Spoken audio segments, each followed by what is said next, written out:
होता जा रहा है क्योंकि 7वें राउंड की काउंटिंग पूरी हो चुकी है और कांग्रेस लीड करती हुई नजर आ रही है। पहले राउंड में भले बीजेपी बढ़त बनाई थी 718 सीटों पर वोटों के साथ, लेकिन अब 7वें राउंड की काउंटिंग भी कंप्लीट हो चुकी है जिसमें रुपिंदर सिंह कुन्नर को 37,791 वोट मिले, यानी कि सुरेंद्र पाल टीटी को 34,822 वोट और कांग्रेस के रुपिंदर सिंह कुन्नर 2,969 सीटों से आगे नजर आ रहे हैं। यानी कि सहानुभूति का जो कार्ड जो मास्टर स्ट्रोक कांग्रेस की तरफ से किया गया था, यानी कि गुरमीत सिंह कुन्नर के बेटे की जगह पर रुपिंदर सिंह कुन्नर को उतारा गया था, वो बिल्कुल सटीक फैसला मान सकते हैं क्योंकि 7वें राउंड कंप्लीट होने तक बता दें कि नेक टू नेक फाइटिंग फिलहाल पहले रुझानों में तो दिख रही थी, लेकिन जैसे जैसे रुझान आगे बढ़ रहा है क्योंकि 17 राउंड होना है जिसमें से 7 राउंड हो चुके हैं, केवल 10 राउंड और बाकी है और 7वें राउंड में अभी तक कांग्रेस के रुपिंदर सिंह कुन्नर लीड करते हुए नजर आ रहे हैं, बढ़त बनाते हुए नजर आ रहे हैं। 2,969 वोटों से आगे चल रहे हैं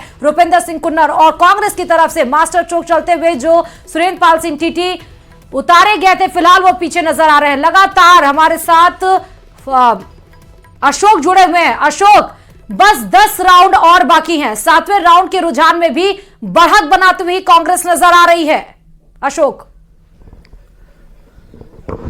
बिल्कुल श्रुति, देखिए 7वें राउंड में तो कांग्रेस के रुपिंदर सिंह कुन्नी 2,969 वोटों से आगे है ही हैं, लेकिन अभी जस्ट 8वें राउंड की चुनाव परिणाम भी हमारे सामने आ चुके हैं जिसमें कांग्रेस के रुपिंदर सिंह कुन्नर ने अपनी बढ़त को बरकरार रखते हुए और न केवल बरकरार रखते हुए बल्कि बढ़ाते हुए 3,283 तक बढ़ा दी है। यानी कि अब 8वें राउंड के बाद कांग्रेस के रुपिंदर सिंह और रूबी कुन्नर 3,283 वोटों से लीड कर रहे हैं। और ये बड़ी खबर अशोक आप दे रहे हैं कि 8वें राउंड का भी रुझान आ चुका है और 3,000 लगभग कितना आंकड़ा है जिससे लीड करते हुए 8वें राउंड में नजर आ रहे हैं? अशोक एक बार फिर से बताइएगा। ये 3,283 वोटों से लीड कर रहे हैं। 3,283 वोटों से कांग्रेस के रुपिंदर सिंह और रूबी कुन्नर 3,283 वोटों से लीड कर रहे हैं 8वें राउंड के बाद। इसका मतलब कि अशोक, जो सहानुभूति का कार्ड विपक्ष की तरफ से खेला गया था वो बिल्कुल सटीक बैठा।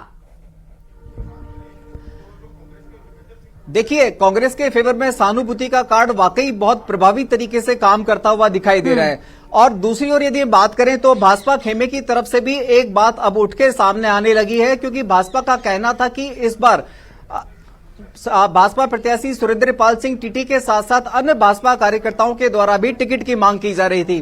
तो कहीं न कहीं अभी तक जो 8वें राउंड तक की जो परफॉर्मेंस सामने आई है उसको देखते हुए भाजपा कार्यकर्ताओं का ये भी एक पक्ष सामने आ रहा है कि यदि टिकट बदल दी होती, यदि भाजपा सरदार सुरेंद्र पाल सिंह टीटी की जगह किसी नए चेहरे पर दाव खेलती तो शायद पिक्चर कुछ और होती। लेकिन फिलहाल सरदार सुरेंद्र पाल सिंह टीटी जो भाजपा के प्रत्याशी हैं और 7वीं बार चुनाव लड़ रहे हैं, वो इस बार अभी तक 8वें राउंड में 3,283 वोटों से पिछड़ते हुए दिखाई दे रहे हैं। बेशक भाजपा ने चुनावी दाव खेला और उन्हें मंत्रिमंडल में जगह देते हुए